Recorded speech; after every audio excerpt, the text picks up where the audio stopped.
ஆண்டவரால் ஆசீர்வதிக்கப்பட்ட அருமையான தேவ ஜனங்களே, இன்று நாம் வாசிக்கக்கூடிய தலைப்பு என்னவென்றால் முன்கோபம். நீடிய சாந்தமுள்ளவன் மகா புத்திமான், முன்கோபியோ புத்தி ஈனத்தை விளங்க பண்ணுகிறான். நீதிமொழிகள் 14வது அதிகாரம் 29வது வசனம். இளைஞன் ஒருவன் இருந்தான். அவன் அதிகம் கோபம் கொள்பவனாக இருந்தான்.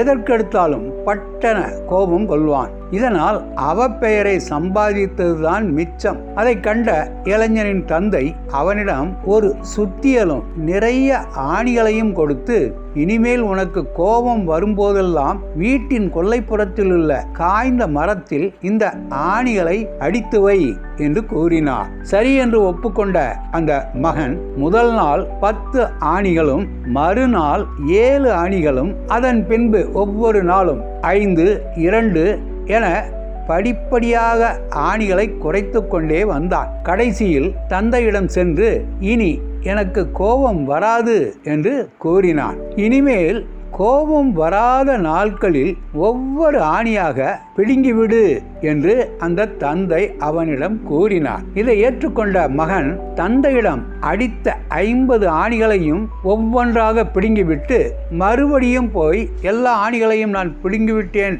தந்தையே என்று பெருமையுடன் சுட்டி காட்டினான். உடனே தந்தை சொன்னார், ஆணிகளை எல்லாம் பிடுங்கிவிட்டாய், ஆனால் மரத்தில் ஏற்பட்ட அந்த ஆணிகளினால் உள்ள துளைகளை நீ என்ன செய்வாய் என்று அவனிடம் கேட்டார். உன் கோபம் பலரையும் காயப்படுத்தி இருக்கலாம் அல்லவா?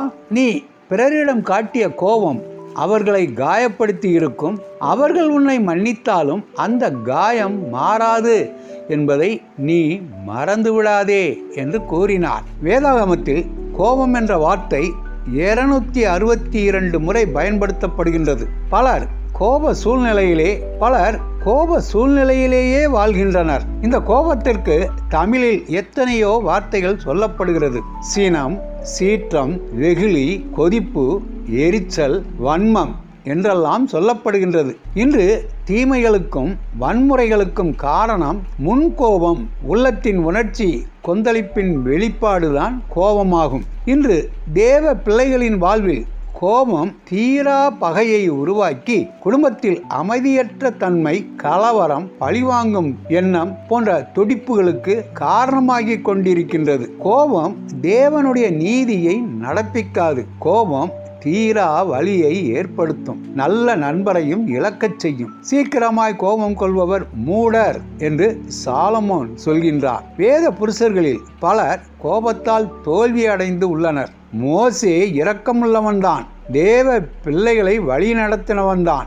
772 முறை மோசேயை பற்றி எடுத்துக்காட்டாக சொல்லப்பட்டாலும், ஜனங்களை பாதுகாத்து பரிந்து பேசுபவராக இருந்தாலும், அற்புதங்களினால் நடத்தினவராக இருந்தாலும், ஒரு கட்டத்தில் மோசே தன் கோபத்தை அடக்க முடியாமல் கன்மலையில் பேசுவதற்கு பதில் 2 முறை அடித்து விட்டார். அந்த முன்கோபம்தான் அதிக விலையை கொடுக்க வேண்டியது இருந்தது. பெரும் தலைவனின் உக்கிரம் வாக்குத்தத்தம் பண்ணப்பட்ட தேசத்தை அடைய முடியாமலே போய்விட்டது. கோபத்தை நெகிழ்ந்து உக்கிரத்தை விட்டுவிட்டு பொல்லாப்பு செய்ய ஏதுவான எரிச்சல் எங்களுக்கு வேண்டாம் என்று நாம் ஆண்டவரிடம் மன்றாடலாமா? ஆண்டவர் தாமே நம் அனைவரையும் ஆசீர்வதிப்பாராக. ஆமேன்.